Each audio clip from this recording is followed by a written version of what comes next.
네, 우선은 여러분들 숙제로 하셨던 부분에 대한 설명을 하겠습니다. 네, 숙제에 해당하는 부분을 꺼내시면 되겠고요. 먼저 2021학년도 10월 고3 전국연합학력평가 문제지 화법과 작문 부분 먼저 답을 맞춰볼 텐데 좀 문제가 그렇게 어렵지 않았어요. 이번에 나간 문제는 뭐 그렇게까지 어려웠던 건 없지 않았나라고 생각을 해봅니다.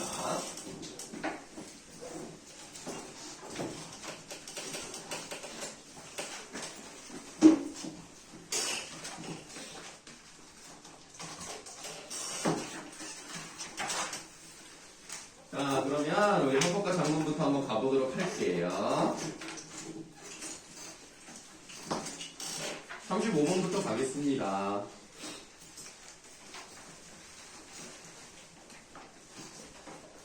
자, 35번의 답은 2번이 되겠습니다.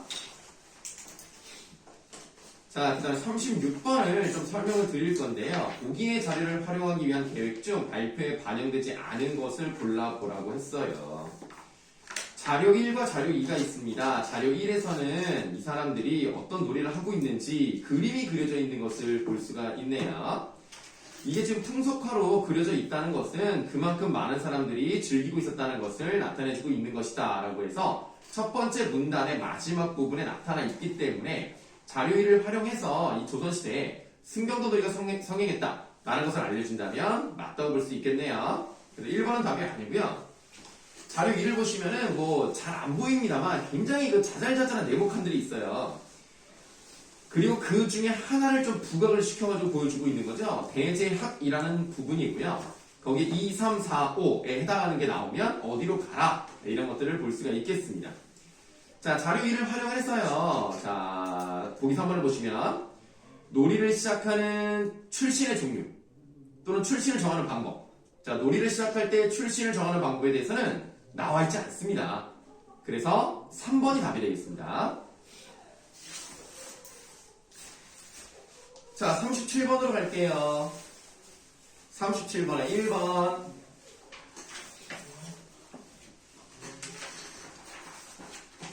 38번에 4. 39번에 1. 40번에 3. 41번에 5. 42번에 2.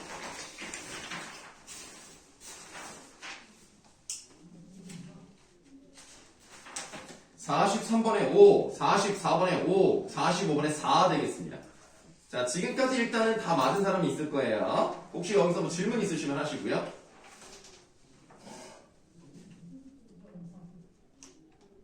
알겠습니다. 네, 뭐 워낙 잘하셔서 질문이 없는 것 같고요.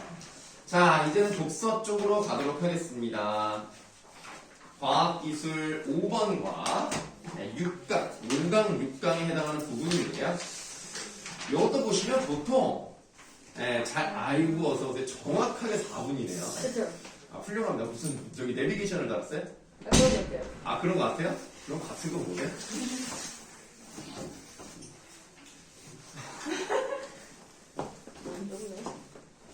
서영이가 욕심이 많아가지고 자리를 많이 차지했네. 앞에 못 앉게 하려고? 자, 독서지문 과학기술 5강을 보시면 되겠습니다. 보통 많이 틀리는 문제는 3번과 4번을 많이 틀리는데요. 그 외에도 틀린 게 있어서 좀 설명을 드리도록 하겠습니다. 본문을 좀 보도록 하죠. 자, 본문을 보시면 첫 번째 문단에 스털링 엔진이라는 중심 화제가 나와 있습니다.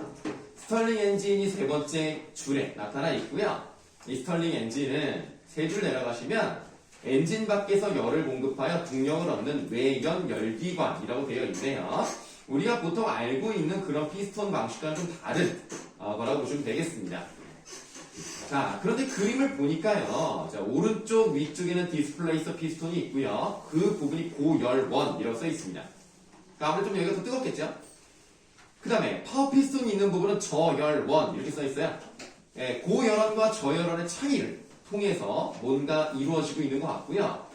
이게 우리가 알고 있는 것을 기본적으로 알고 있는 걸 보면 축이 하나가 있고 그 축에 기둥이 고정되어 있는 경우가 많거든요. 근데 얘는 한쪽으로 치우쳐져 있고요. 양쪽으로 뻗어나가고 있기 때문에 이 두 가지 실린더에 들어있는 피스톤들이 동시에 움직이는 게 아닙니다. 순차적으로 착착착착 이렇게 여기 착착착착 뭐 이런 식으로 이렇게 움직인다는 거예요. 착착착착착착. 그래서 이런 것들이 좀 우리가 알고 있는 기본적 엔진과 좀 다르게 생기긴 했는데요. 사실 과정은 그렇게 복잡하진 않습니다. 세 번째 문단을 보셔. 세 번째 문단을 보시면 세 번째 줄에 가열 과정이라는 부분이 나타나 있어요. 그래서 여기서부터 조금 정리를 해 나가면서 보도록 할게요. 자, 가열 과정이니까 너무나 당연하게 열을 가하는 부분이겠죠. 열을 가하면 당연히 온도는 올라갈 것 같고요. 온도가 올라가면 같은 부피라면 압력이 어떻게 돼요? 올라가겠죠. 네, 그런 것들은 기본적으로 머릿속에서 잘 돌아가고 있을 거라고 생각합니다. 자, 가열 과정에서 파워 피스톤은 거의 제자리에 머물고 있고 디스플레이서 피스톤이 왼쪽으로 이동을 합니다. 자, 여기 파워 피스톤은 제자리. 네, 그렇게 좀 왼쪽 아래에 있는 이 실린더에 있는 파워 피스톤은 거의 움직이지 않습니다. 네, 대신에 디스플레이서 피스톤이 이제 왼쪽으로 먼저 움직인다는 거죠. 우리가 이제 봤을 때 이게 왼쪽으로 이렇게 딱 움직이는 거예요. 그게 먼저입니다. 자, 이때 작동 기체는 고열원 쪽에 모여 있으며 고열원에 의해서 가열되고 압력이 높아지게 됩니다. 어려운 거 없습니다. 당연한 얘기를 하고 있는 거예요. 그러면 압력이 높아지니까 아무래도 작동 기체가 팽창이 되겠죠. 그래서 팽창이란 말이 나왔어요. 자, 팽창 부분을 보도록 하죠. 자, 팽창한 작동 기체가 관을 따라 파워 피스톤 쪽으로 이동을 하면 파워 피스톤이 위로 올라가겠죠. 아무래도 밀어내니까, 팽창이 되니까 밀어낸다고 생각하시면 되겠고, 파워 피스톤이 위로 올라갈 수밖에 없어요. 그럼 여기에 파피가 이제 위로 올라갑니다. 근데 이제 위로 올라갈 뿐만 아니라 뭐라고 써있냐면, 외부에 일을 한다라는 표현이 나와 있어요. 외부에 일을 해요. 그래서, 이때 디스플레이서 피스톤은 거의 제자리에 머물러 있게 됩니다. 뭐 이건 따로 쓰지 않겠습니다. 자, 그 다음 과정은 냉각 과정이네요. 그럼 이제 냉각이니까 당연히 온도가 내려간다고 생각하시면 되겠는데 그렇게 생각해보니까 가열 부분에서는 열을 가하는 거고 냉각 부분에서는 열이 빠져나간다. 약간 요 두 가지는 이제 그런 공통점이 있다고 보시면 되겠어요. 열의 출입량이랑 관련이 있겠죠. 자, 냉각 과정에서는 파워 피스톤은 거의 제자리에 머물러 있고 그동안 디스플레이서 피스톤은 오른쪽으로 이동을 합니다. 그러니까 비슷한 부분이 있긴 있네요. 자, 파워 피스톤은 여기도 마찬가지로 제자리인데 디스플레이서 피스톤을 이제 오른쪽으로 움직인다는 것을 확인해 볼 수가 있겠죠? 그러니까 얘는 좀 반대 개념.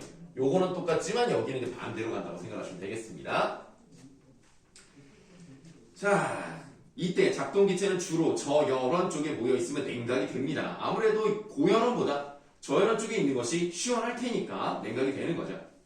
마지막으로 압축 과정에서는 자, 마지막 압축 과정이네요.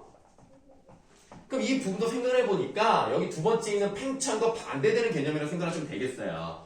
그러니까 이쪽은 온도랑 관련되어 있는 것 같고 이쪽은 부피랑 관련되어 있는 것 같다라는 느낌이 들어요. 자, 압축 과정에서는 플라이 휠의 회전 관성과 그렇죠? 플라이 휠이 계속 회전하는 그런 관성에 따라서 움직이는 거죠. 자, 회전 관성과 냉각된 기체의 부피 감소에 따라 파워 피스톤이 아래로 내려오게 된대요. 여기 이제 파피가 이제 아래로 내려오게 되고요. 그 다음 이 과정에서도 열은 외부로 방출된대요. 자, 열이 외부로 방출. 자, 이렇게 좀 간단하게 정리를 해봤더니 보기가 좋은데 디스플레이서 피스톤은 고열원에서 전달되는 열을 차단하면서 제자리에 머물러 있다. 이렇게 한 번의 사이클이 끝나면 새로운 사이클 과정을 시작하게 됩니다. 연력학 과정에서 등적, 등오는 각각 부피가 일정하게 유지되는 과정과 온도가 일정하게 유지되는 과정을 의미한대요. 그러니까 등적은 부피가 일정, 등오는 온도가 일정. 자, 그러면 스털링 엔진의 한 사이클 과정은 이상적인 연력학 과정으로 생각하면 등적 가열. 자, 그냥 여기에도 등적이죠. 그러니까 등적이니까 부피 쪽은 가만히 있는 거예요. 여기는 뭐예요? 등온 팽창이니까 온도가 그대로고요. 여기도 다시 등적, 등온. 네, 요렇게 이제 보시면 되겠습니다. 그러니까 아까 말씀드렸듯이 가열하고 냉각은 온도가 변하는 거니까 당연히 등원일 수는 없는 거니까 등적 쪽으로 가는 거고요. 팽창이랑 압축은 부피가 달라질 수밖에 없으니까 등원 이렇게 간다고 보시면 되겠죠. 등적 가열, 등원 팽창, 등적 냉각, 등원 압축 이렇게 간다는 것을 확인해 볼 수가 있겠습니다. 어렵지가 않죠. 자, 4번 문제로 가시겠습니다. 4번 문제 보시면 TS 선도가 나와 있어요. 처음 보는 개념일 수도 있겠어요. 자, 보기를 보니까 열기관의 사이클 과정을 온도 T와 엔트로피의 관계로 나타낸 것을 TS 선도라고 합니다. 여러분들 이제 문제를 좀 많이 풀어보시면 느낌이 있겠지만 엔트로피에 대해서는 자주 물어봅니다. 거의 수능 특강에 매년 나온다고 보시면 되겠고요. 모의고사나 수능에도 나와도 이건 당연히 나올만 하지라고 할 정도로 자주 출제되는 부분이니까 알아두시면 한 번이라도 봐두시면 도움이 될 겁니다. 그런데 엔트로피는 이렇게 시작하는 문장이 있어요. 거기를 좀 중점적으로 보셔야 되는데 엔트로피라는 것은 뭐냐? 출입한 열의 양을 온도로 나눈 값으로 정의된대요. 그래서 열 출입량은 우리가 일반적으로 뭐 어떻게 쓰냐면 Q라고 씁니다. 열이 들어올 수도 있고 나갈 수도 있죠. 열 출입량을 T, 온도로 나눈 값. 이것이 바로 뭐야? 엔트로피라는 거예요. 그러면 엔트로피가 증가한다는 얘기는 온도가 낮아지든가 아니면 열 출입량이 그러니까 많이 들어온다는 얘기겠죠. 엔트로피가 줄어든다는 얘기는 온도가 높아지거나 열 출입량이 그러니까 빠져나간다고 생각하시면 되겠죠. 그럼 이제 엔트로피가 증가하느냐 감소하느냐 이런 것들을 파악할 수 있다는 얘기입니다. 자, 오른쪽에 그래프를 봤더니요 1, 2, 3, 4라고 되어 있고요. 화살표 방향으로 가기 때문에 한쪽 방향으로 가는 거라고 생각하시면 되겠어요.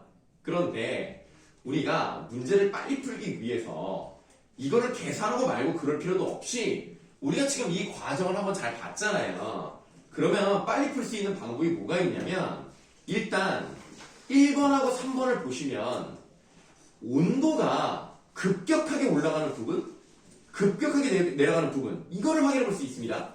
그럼 이 부분은 등원일 수는 없잖아요. 그럼 하나는 등적 가열이고 하나는 등적 냉각이겠네. 그럼 당연히 첫 번째가 등적 가열이고 세 번째가 등적 냉각이겠죠. 온도가 올라가고 내려가는 걸 보면 가열, 냉각 이 정도는 알 수 있잖아요. 그러면 바로 등적 가열이 1번, 2번이 이제 등적 평형, 등적 팽창, 세 번째 등적 냉각, 네 번째 등적 압축이라는 것을 확실하게 딱 알 수 있습니다. 그럼 답은 4번이에요. 그렇게 풀면 빨리 풀 수 있습니다. 그런데 우리가 이걸 조금 이제 과학적으로 좀 말씀을 드리면 보세요. 4번 과정은 지금 보니까 엔트로피가 감소하고 있고요. 온도는 그대로라는 것을 확인해 볼 수가 있습니다.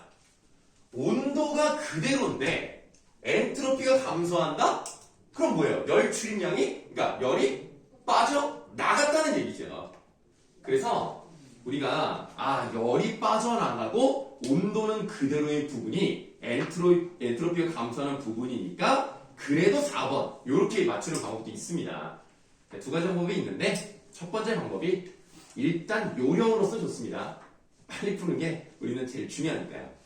자, 그래서 4번 과정 요게 이제 답이 되는 거고요. 그러면 로마자 3번 과정은요 뭐예요? 등적 냉각이니까 뭐라고 써 있습니까?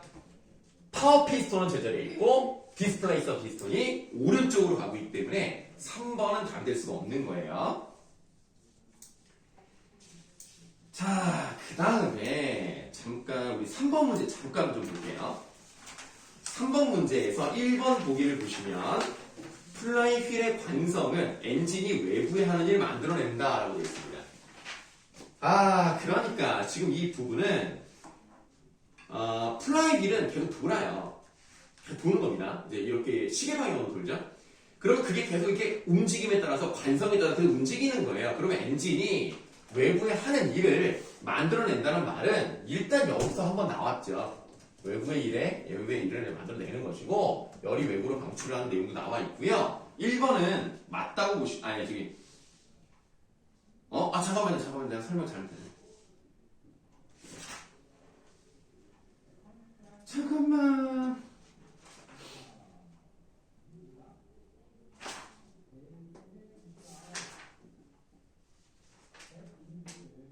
외부의 일을 만들어내는 게 어디죠?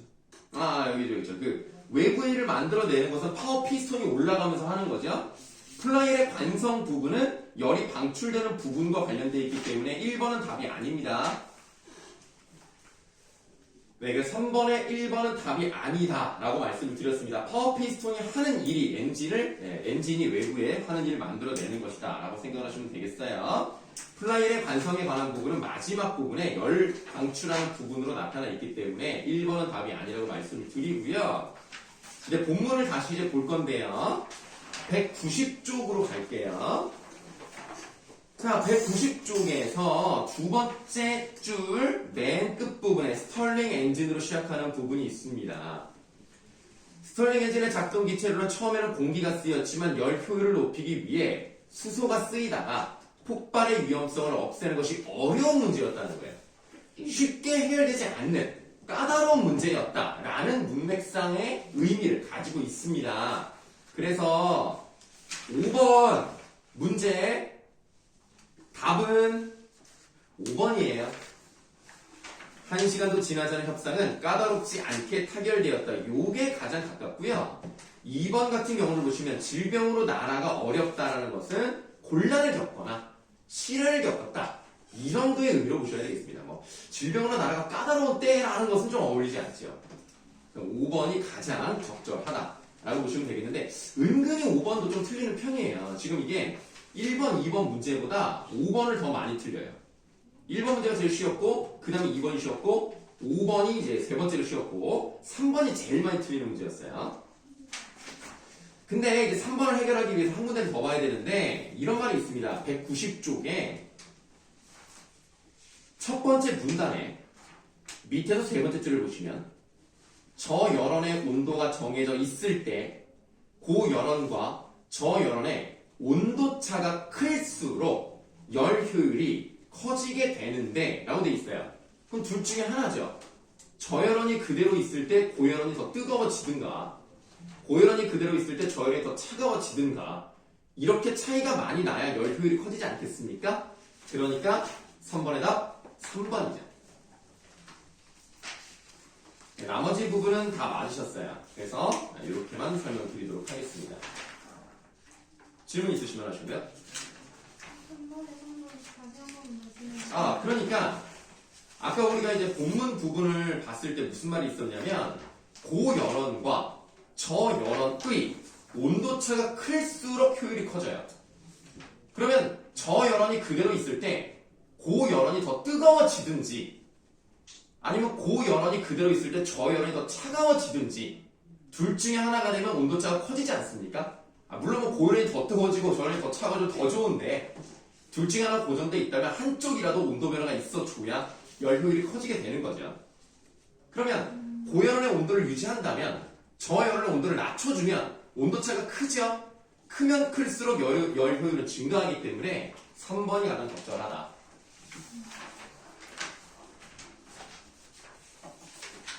네, 요렇게 한번 또 설명을 드렸고요. 이번에 문제 푼 사람 중에서 다 맞은 사람이 있었던가? 잠깐만, 답을 다 보냈나요?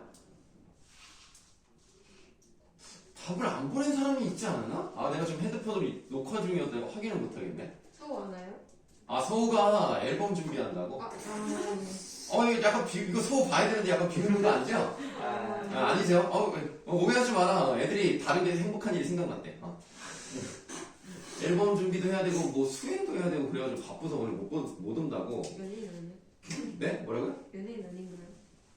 연예인이죠. 네, 그러니까 스케줄이 얼마나 바쁘겠어요. 사인한 100장 받아놔야지. 100장씩이나 받아요? 너무 힘드니까. 우리가 다 100장씩 받으면 너무 많잖아요. 여기 지금 나까지 포함 7명인데 700장을 언제 하고 있어? 일단 10장으로 갑시다. 7장 저희 받고 그 다음에 이제 조금씩 나눠서 받으면 되죠. 힘들잖아. 자, 어쨌든 11월 며칠이라고 했는데 왜 자꾸 웃어? 아니 보잖아 지금. 아, 멋있어서. 내가 오해했구나. 미안합니다. 이거 중간에 좀 잘라야 되나? 영상을. 자, 과학기술 6번으로 가시겠습니다. 한번 볼까요? 몇 번을 설명드려야 되는가? 3번을 설명드려야 되고, 4번. 두 문제 설명드리면 되겠네요? 두 문제 설명드리면 되는데, 두 문제가 조금 오래 걸리겠네요. 자, 우리 193쪽부터 한번 슬슬 보시겠습니다. 첫 번째 문단에서 가장 중요한 개념이라고 할 수 있는 것은 네 번째 줄에 나와 있는 대응 상태 원리입니다. 하지만 직접적인 문제랑 관련이 없으니까 넘어갈게요. 두 번째 문단에서 중요한 것은 네 번째 줄에 있는 이상기체 상태 방정식. 이게 좀 중요한 화제가 되겠습니다. 하지만 문제와 직접 관련이 없어서 넘어가겠습니다. 세 번째 문단부터 좀 잘 보셔야 돼요. 실제 기체와 이상기체와 다른 정도를 나타내는 개념 중 하나가 압축인자입니다. 그럼 압축인자가 뭔지 알아야 되겠네요. 어떤 기체의 몰당 부피를 이상기체의 몰당 부피로 나눈 값입니다. 그렇군.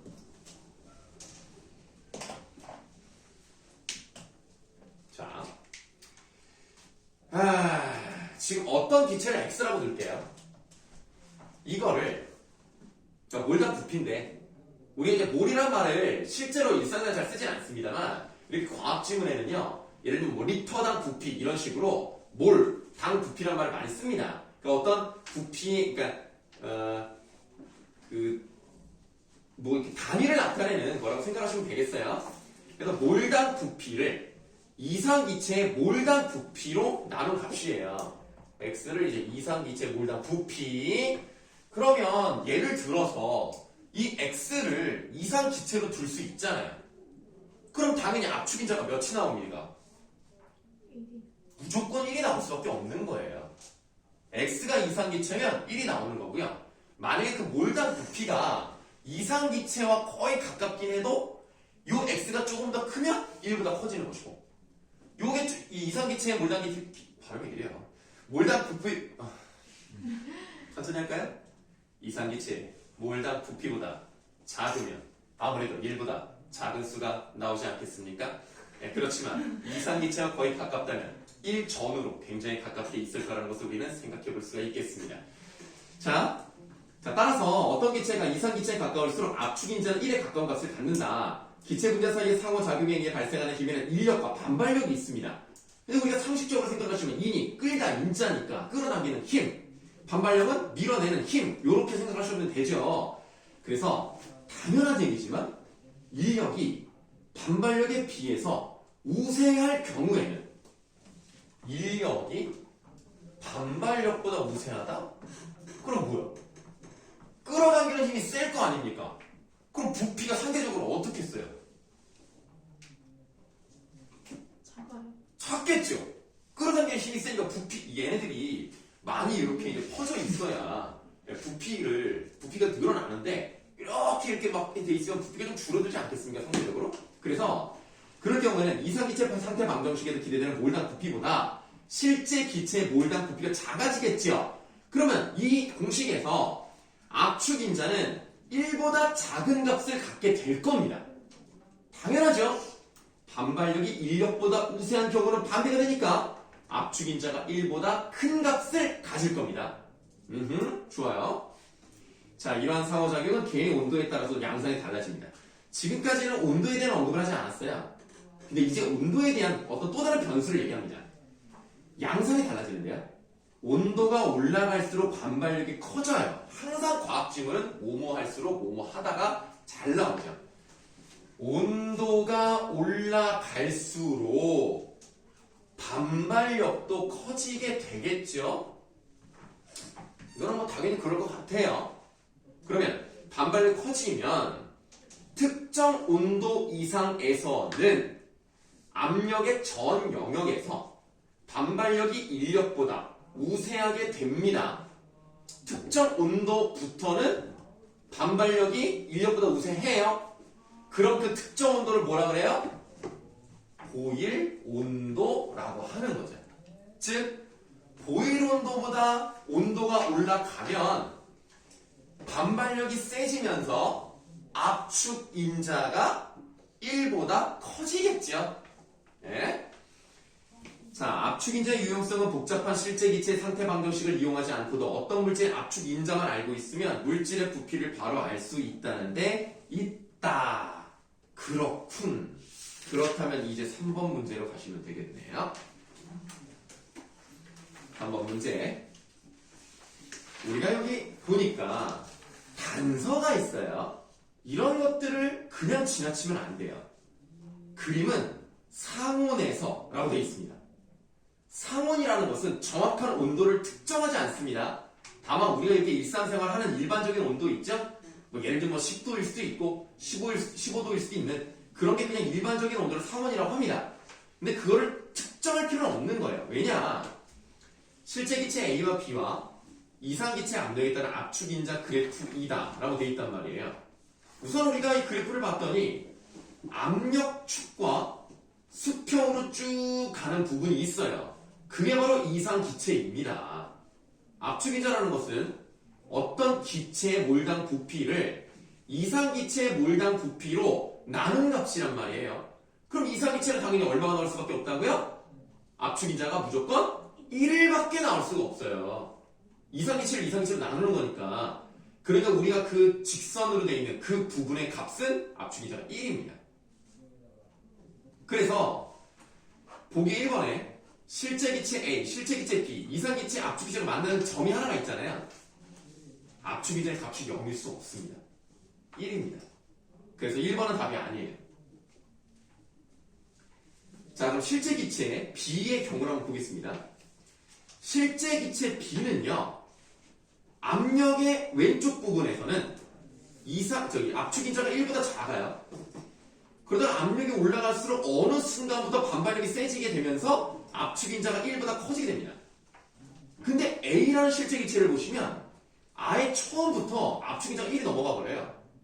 그렇다면 둘 중에 보일 온도는 A가 높습니까? B가 높습니까? 왜 이렇게 자신감이 없어요? A. 둘 중에 보일 온도는 B가 높습니다. 왜요? 왜냐면 어떤 특정 온도 이상이 돼야 되거든요. 그러니까 예를 한번 들어볼게요. 예를 들어서 A가 보일 온도가 10도야. B가 보일 온도가 15도야. 그런데 지금 상온이 예를 들어 13도야. 그러면 이미 얘는 보일 온도라는 특정 온도를 넘어서면서부터는 반발력이 커진단 말이에요. 그럼 압축인자가 1을 넘어서겠죠. 상온 13도에서 얘는 이미 반발력이 이만큼 커졌어요. 그럼 압축인자 1을 넘어서는 겁니다. 그 넘어섰어요. 어떻게 생각하시면 되겠냐면 사람마다 더위를 타는 느낌이 다를 수 있잖아요. 나는 20도부터 막 땀을 막 뻘뻘 흘려. 나는 30도부터 땀을 뻘뻘 흘려. 그럼 당연히 내가 땀을 뻘뻘 흘리는 그 온도가 보일 온도라고 하면 더 낮은 사람이 땀을 먼저 흘리게 되겠죠? 그런 개념이라고 생각하시면 됩니다. 그래서 보일 온도가 낮은 쪽이 압축인자 1을 먼저 넘습니다. 그래서 2번이 아니라 3번이 답이에요. A가 더 낮습니다. 자, 이렇게 이제 3번 문제는 해결을 했습니다. 요걸 많이 틀려요. 하나, 둘, 셋, 넷, 다섯, 여섯. 지금까지 이제 푼 사람 중에서 7명이 틀렸던 그런 문제가 되겠고요. 네, 보기 4번도 한번 보세요. 상온보다 더 높은 온도에서 그래프를 도시하면 이상기체 G값은 현재 그래프의 값보다 커진다고 했는데 이상기체 G값은요 무조건 1입니다. 어떤 경우에도 1이에요. 당연히 이상기체를 이상기체로 나눴으니까. 3번이 답이에요. 자, 다시 이제 본문으로 가시겠습니다. 자, 본문에서 193쪽의 마지막 문단이 일정한 온도에서 라고 시작을 합니다. 거기에서 네 번째 줄 시작점을 보시면 부피와 이렇게 시작을 하죠. 부피와 압력의 관계를 살펴보면 특정 온도 이상에서는 압력과 부피 사이에는 위의 반비례 관계가 성립을 합니다. 그러니까 우리가 이제 그냥 생각하시면 돼요. 부피를 줄여나가면 압력은 커집니다. 이 정도는 아실 거라고 보고요. 이미 더 위에 써 있으니까 그걸 설명 안 합니다. 일반적으로 반비례 관계를 갖는 거예요. 그런데 좀 더 읽어보니까 하지만 특정 온도 아래에서는 실린더 내부의 기체의 부피를 줄여가면 압력이 커지다가 더 이상 커지지 않고 일정하게 유지되는 구간이 나타난 후 다시 압력이 급격하게 증가하는 현상을 관찰할 수 있어요. 뭐 이유는 뭐 에커 현상이 나타나기 때문이라고 되어 있는데 시간을 아끼기 위해서 조금 넘어갈게요. 그림을 이제 대충 그리겠습니다. 지금 이제 오른쪽 이제 194쪽으로 가시면은 365K, 334K, 304.12K 뭐 이런 식으로 온도가 이렇게 나와 있어요. 어떤 온도에서는 이렇게 그래프가 그려져 있고 뭐 이런 식으로 그려져 있다. 이렇게 그려져 있고 막 이렇게 보니까 어느 부분은 이렇게 직선으로 나타나는 부분이 있어요. 이런 식으로 하나만 더 그릴게요. 이렇게 돼 있단 말이야. 그러면 이렇게 반비례 관계로 가지 않고 특정 구간에서는 액화가 되면서 이렇게 압력이 일정하게 되어 있는 그런 부분들을 이렇게 한번 선을 그어볼게요. 이런 식으로 돼 있단 말이에요. 이런 부분을 이제 뭐라고 하느냐? 변곡점이 나타났다라고 표현할 수 있는데, 자 194쪽에 이러한 액화 현상이 처음 일어나는 온도를 임계 온도라고 하는 거예요. 우리가 임계라는 말도 많이 쓸 거예요. 임계점. 쉽게 말하면 한계점 정도로 생각을 하시면 좀 이해가 잘 될 거예요. 계속 일어나지 않아. 일어나지 않다 점점 온도를 낮추다 뭐 어느 순간부터는 변곡점이 처음 나타나는 지점이 있을 거 아닙니까? 그 온도가 임계 온도예요. 자, 그래서 그림에서 볼 수 있듯이 임계 온도에서는 변곡점이 나타납니다. 그래서 이 지금 그림에서 보시니까 304.12K부터 드디어 나타나기 시작을 해요. 온도를 낮추면 낮출수록 이 직선으로 가는 부분이 더 많아집니다. 그걸 확인해 볼 수가 있죠. 이때 변곡점에 해당하는 몰당 부피를 임계 몰당 부피 압력을 임계 압력이라고 해요. 이러한 임계 온도는 기체마다 구비한 값을 갖습니다.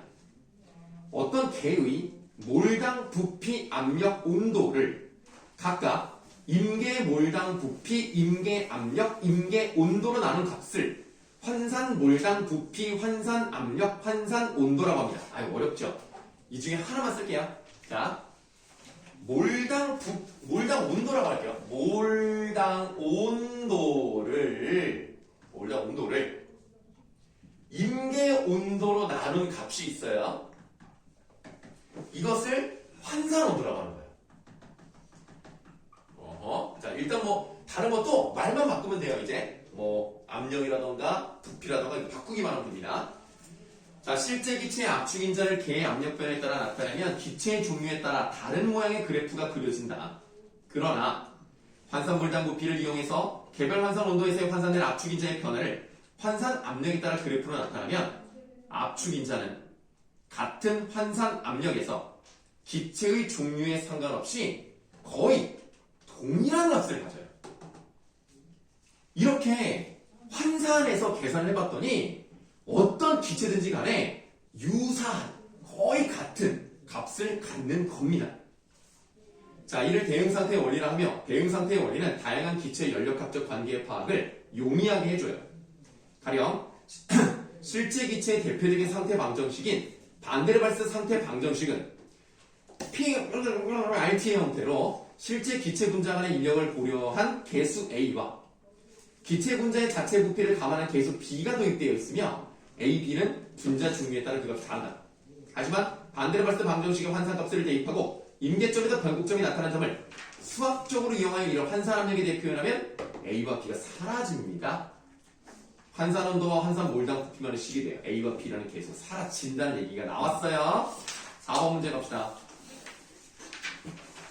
4번 문제에서 보기 4번은 방금 설명드렸죠. 반데르발스 계수 B는 사라진다고 했기 때문에 라는 들어가면 안 돼요. 그래서 일단 4번, 5번은 답이 아니에요. 나머지에서 이제 골라보셔야 되겠습니다. 선생님의 말씀부터 보시죠. 분자 간 상호작용이 다른 어떤 기체 A와 B가 있습니다.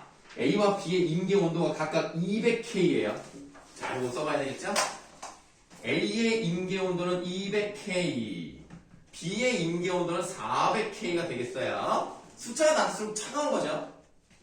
낮추면 낮출수록 임계 온도가 나타나는 거예요. 이 지점이 나타날 확률이 높아지는 거죠. 낮으면 낮을수록. 그런데 두 기체 A와 B의 온도를 400K에서 1200K로 올려갑니다. 400K에서 1200K로 올라가요. 그러면 상식적으로 봐봐. 얘는 200K부터 이런 지점이 나타나고 얘는 400K부터 이런 지점이 나타나는데 온도를 400부터 올리기 시작하면 임계점 나와요, 안 나와요? 안 나와요. 변곡점이 나타날 수가 없다고요. 자, 그러면 일단 나 잘못됐죠? A와 B 모두 압력이 변곡점을 갖는다? 아닙니다. 둘 다 변곡점을 갖지 않는 곡선이 나타납니다. 나가 잘못됐기 때문에 일단 답은 2번이에요. 근데 안타깝게도 가다가 맞는 건데 나라를 보는 사람도 있긴 하네요. 이게 가를 보세요. A의 400K에서 환산 온도라고 했습니다. 환산 온도를 일단 여기다 써드렸어요. 몰당 온도를 임계 온도로 나눈 값. 그러면 이 온도를 이걸로 나누면 되는 거예요. 그럼 2가 나왔죠. B는요. 1200을 400으로 나눠요. 그럼 3이 나왔죠. 그럼 보세요. 400K에서의 환산 온도는 2고 1200K에서의 환산 온도는 3이니까 가가 맞죠. 그 다음에 다도 아까 다 말씀드렸습니다. 환산을 압축이 돼 변화를 압력에 따라 그래프로 나타내면 A와 B는 거의 동일한 형태. 어떤 기체든지 간에 동일한 형태가 나온다. 이렇게 볼 수가 있겠죠. 답은 2번입니다. 근데 그 나에서요. 네네. 그 400K랑 1200K 사이에서 B도 변곡점을 안 가진다고 했는데 네. 400에서 된다고요? 아니요. 그러네. 그러니까 둘 다 A, B랑 모두 다 변곡점을 안 가진다고 해주셨는데 네네. 그 400에서 1200으로 올라가는 거면 임계 온도가 400이면 딱 그 부분에서 임계 온도가 시작될 수는 없는 변곡이 시작될 수는 없는 거예요? 물론 맞아요. 그러니까 그 400에서 한번 살짝 건드리고 이제 안 생기는 거거든요. 그래서 그냥 그렇게 말씀드린 겁니다.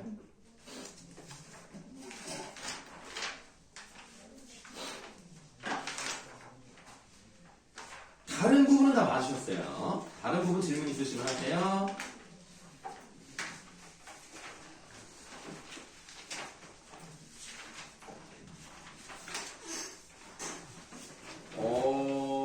쓰시면 누나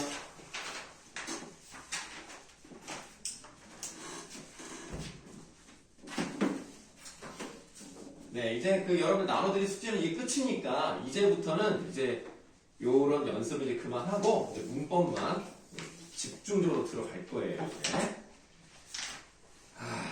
일단 여러분들 이제 11월 23일이 여러분 모의고사 날이니까 잘 하셔야 돼요. 잘 하시면 좋겠습니다.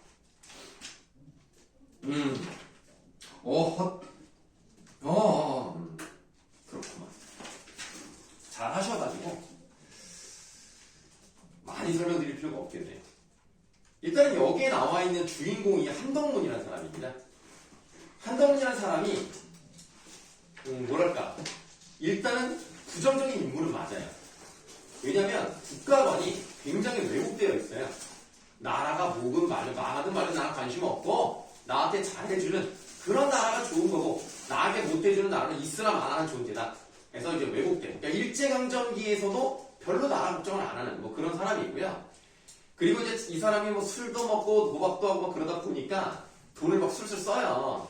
그래서 좀 뭐 여러 가지 상황으로 인해서 땅을 좀 팔기도 하고. 근데 이제 해방이 되니까 다시 그거 내 땅이다 라고 우기는 좀 약간 막무가내인 사람입니다. 그런데 이 사람이 이렇게 된 이유는 있어요. 이 사람의 아버지가 동학농민운동에 가담했다는 누명을 쓰고요. 그 관에서 잡아가요. 그러니까 이 나쁜 놈들이 이 사람 빼주고 뭐 데려가고 싶으면 니네 집 땅 좀 내놔 이러는 거야. 그래서 20마지기의 땅 중에서 13마지기를 그 원님한테 바쳐요. 그리고 빼줍니다. 그러니까 얼마나 억울해. 난 잘못도 없는데 괜히 누명 써가지고 자기 재산만 많이 잃었단 말이야. 그래서 나라를 싫어하기 때문에 이해는 돼요. 뭐 그럴 수도 있겠다. 그렇다고 해서 뭐 이 사람이 긍정적인 인물이 된다는 얘기는 아니지만 좀 그런 부분이 있긴 합니다. 자, 여러분들 일단 1번의 답은 4번이고요. 2번의 답은 2번인데요. 여러분들 여기서 혹시 핸드폰 다 갖고 계시죠? 핸드폰 네이버를 들어가셔야 돼요. 네이버를 들어가셔서 자 검색창에 맥갓 이렇게 티읕 받침 맥갓을 치시면 처음에 뭐라고 나가냐면 메갈로 검색을 해요. 그럼 이제 그거 말고 그 윗부분에 메가트로 검색하시겠습니까? 그 메가트를 딱 누르면 이제 이거에 대한 첫 번째 정보 하나가 나올 겁니다. 오픈 국어인가요? 오픈 사전? 네. 뭐 그런 게 나와요. 그럼 눌러서 들어가 보세요. 그럼 이 메가치 뭔지를 이제 설명하고 있는데 약간 오타가 있긴 있습니다만 한번 그냥 쭉 짧으니까 한번 읽어보세요.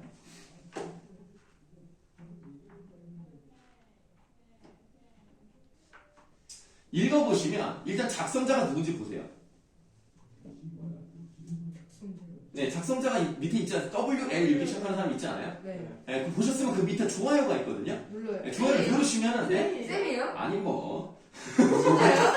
2000원이요? 5년이면 태어났을 때.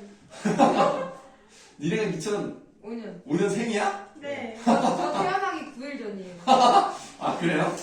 태어나기 전에 쓰는. 네, 뭐 어쨌든 네, 실화를 누가 한 명 눌렀더라고. 잡히기만 해봐라. 명이에요. 2명이라고? 네. 니네가 누른 거 아니야? 아니에요. 네, 어쨌든 뭐 눌러주시면 우와. 감사하겠다. 네. 아 좋아요 장사하고 있네. 자 어쨌든 이렇게 하니까 메가시 뭔지 알겠다. 여러분들의 지식을 늘리기 위해서 들어가 보려고 한 거예요. 다른 의도가 있지 않았습니다. 자 그래서 이제 다시 돌아오세요. 자, 그래서 이제 맷갓이 뭔지는 뭐 봤고, 맷갓이라고도 하고, 맥갓이라고도, 맥갓 티읕 받침이라고도 하고, 뭐 여러 가지로 옛날에 표현을 많이 했었어요. 자, 이번에는 2번이고, 이제 3번을 좀 설명을 드리도록 하겠습니다. 적절하지 않은 것을 골라보라 그랬는데요. 우선 2번부터 보시겠습니다. 새로운 나라가 있어서 요긴할 것도 없어서 아쉬울 일도 없을 것이라는 한동훈의 생각은 그가 살아온 경험을 통해, 그쵸? 아까 뭐 누명 쓰고, 돈 뺏기고 국가에 대해 가지게 된 왜곡된 가치관을 보여준다면 이건 맞네요. 답이 아닙니다. 그럼 3번. 네, 왜곡된 가치관이라고 할 수 있는 거예요. 뭐라고요? 왜곡된 가치관이라고 할 수 있는 거예요. 예, 왜곡된 가치관을 보여주고 있는 게 맞아요. 그러니까 국가에 대해서 예를 들면 우리가 가장 올바른 가치관이라고 할 수 있는 것은 나라를 위해서 우리가 좀 애국적인 마음으로 나라가 어려우면 우리가 좀 힘써서 뭘 해야 되는데 그런 생각이 아예 없고요. 있으나 마나 하고 나라 같은 건 필요가 없고 나는 아쉬운 거 없다. 이렇게 생각한다는 거예요. 그런 것들이 우리가 일반적으로 봤을 때 올바른 생각은 아니기 때문에 왜 그렇게 잘못된 생각을 갖게 되었는가에 대한 얘기라고 보시면 됩니다. 그럼 이제 3번 보기 보시겠습니다. 허황하고 해픈 값을 하느라고 술과 노를 술술이 좋아한다. 그러니까 실제로 이 사람은 개인적으로 조금 문제가 있는 사람이긴 해요.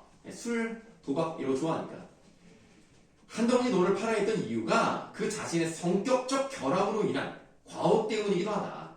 그러니까 한마디로 주체를 못하는 그냥 허황된 사람이기 때문에 이렇게 땅을 팔게 된 이유도 있었다.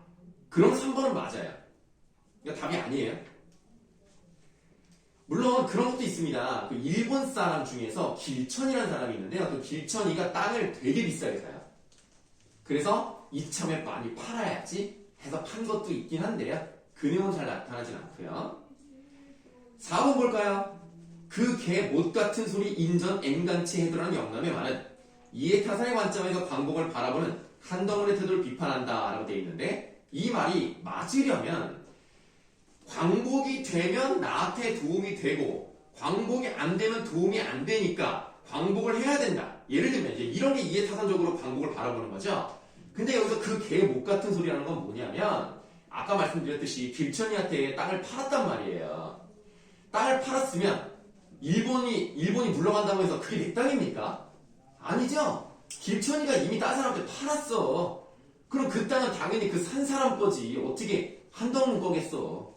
그래서 광복을 바라보는 태도를 비판하는 게 아니라 그냥 처음부터 논리적이지 않고 막무가내인 사람을 욕하는 말이에요.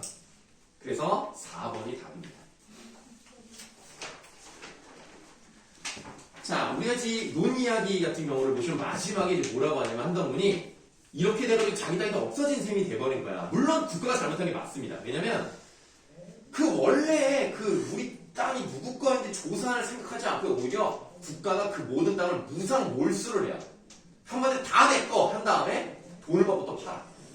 그러니까 그런 게 잘못된 건 맞습니다. 그러니까 국가가 지들 배불리는데 정신이 없었던 거예요. 그래서 그런 점이 있긴 합니다만은 이 논이야기는 어쨌든 구한말부터 일제강점기 그리고 해방 이후까지를 이제 얘기하고 있습니다. 우리는 일반적으로 생각을 했을 때 해방 이후면 일본 놈들 다 물러가고 일본은 나쁜 놈들 막 이렇게 생각을 하잖아요. 물론 뭐 일본 놈들은 나쁜데요. 일본 사람이 다 나쁘진 않아요. 그래서 일반적인 사람도 우리나라에 살고 있었던 사람이 있지 않습니까? 그럼 그런 사람들을 보면 가난한 사람도 있을 거란 말이에요. 물론 뭐 이제 우리나라 뭐 우리 민족을 핍박하고 그로 인한 어떤 금리를 뭐 이제 이득을 취하고 뭐 친일을 한다든가 이런 놈들은 나쁜 놈들이 맞는데 모든 일본 사람이 다 나쁘진 않았단 말이에요. 그래서 우리나라에 있는 사람들 중에서도 가난한 일본이 있었습니다. 그리고 이제 자기 나라가 망했기 때문에 그 당시에 망했다고 생각했으니까 그러니까 어떻게 해야 될지도 모르고 직업도 없고 어떻게 먹고 살아야 되나 이런 고민하는 사람들이 많았다는 거. 그게 현대소설 5번에 나와요. 그래서 이 소설은 두 가지 관점을 다 보여줍니다.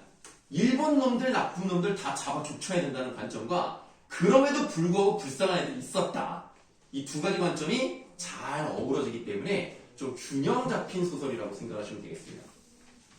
이게 처음에 소년이 나와요. 소년이. 그 소년이 뭐 하냐면 뱀을 잡는 게 아니라 뱀 장어를 팔아요. 그래서 장어를 이렇게 해가지고 그걸 파는데 그 장어가 싸겠어 비싸겠어? 장어는 예로부터 비쌉니다. 비싼데 그거를 살 수 있다? 그럼 돈이 있는 사람이네. 돈이 있다? 그럼 이놈이 돈이 어디서 났을까? 추적을 해보면 일본 놈인 거야. 그렇게 판 거를 추적해서 혼내주는 집단이 있어요. 그 집단의 한 사람이 김 선생이고 김 선생이 소녀를 이렇게 뭐랄까 자기 편으로 만들어서 걔네들을 색출해내라. 그럼 우리가 뒤를 알아서 하겠다. 그런 우리 다시 힘을 잡으면 안 된다. 이런 얘기를 하고 있는 거죠. 이렇게 얘기하는 소년이 하나가 있는 거고요. 또 하나는 할머니가 나와요. 할머니의 아들도 일본 놈들한테 잡혀가지고 감옥에 들어가서 맞아 죽었어요. 그러면 당연히 일본 놈들 보기도 싫을 거 아니야. 근데 나라가 망하고 패망한 다음에 걔네들이 무릎 꿇고 있는 모습을 보니까 불쌍해. 그러니까 약간 휴머니즘적인 그 인류애적인 그런 관점으로 바라보는 할머니도 나왔다는 거예요. 자, 그런 내용인데요. 자, 1번의 답은 5번입니다. 2번을 설명드려야 되는데, 자, 우리 본문에 기억을 보세요. 죽은 사람이 벌떡 일어나는 수가 있단 말이야. 아니 뭐 좀비도 아니고 어떻게 죽은 사람이 벌떡 일어납니까? 무엇에 대한 비유적 표현이에요? 몰락한 일본이 다시 일어날 수도 있다. 그러니까 아예 뿌리부터 우리가 뽑아내야 된다. 라는 얘기예요. 기억은 좀 그런 얘기고요.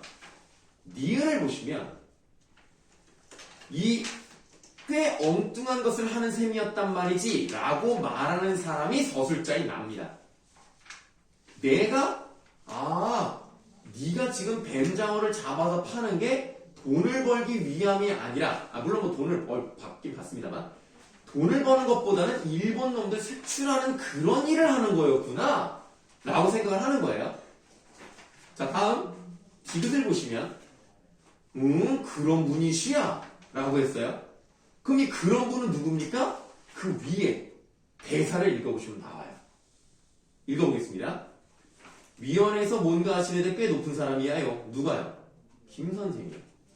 전에 감옥에서 나왔지요. 그럼 감옥에서 나왔으니까 어떤 사람일 가능성이 있는 거야? 독립운동을 했던 사람일 가능성이 있는 거죠. 감옥에 들어가 전에 우리 집 동네에 살다가 지금은 포항동에 일본 놈 살던 집 얻어가지고 그에서 지내지요. 김 선생은 선생 어머니하고 나만하고 나와도 적고한 아버지 없는 조카들하고 지내다가 김 선생이 잡혀 들어가고 난 뒤에 그 할머니가 혼자 살 수가 없어서 그것들을 데리고 포항동 어느 집에도 지고 남의 집을 살았었지요. 그런 분이시야 라고 하는 것은 그런 분이 누구야? 김 선생이야. 그래서 2번에다가 3번입니다.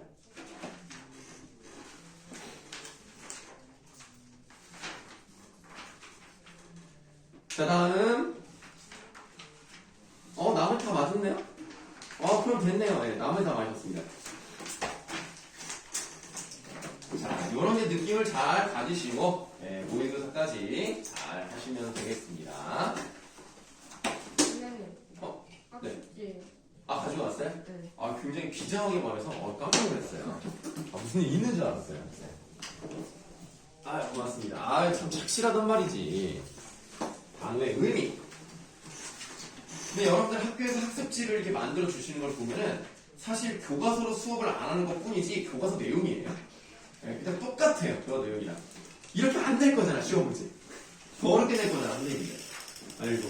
혹시 지금 몇 분입니까? 50분. 왜 말이 다르죠? 51분이요. 51분이에요. 51분입니까? 그럼 쉬었다 가겠습니다.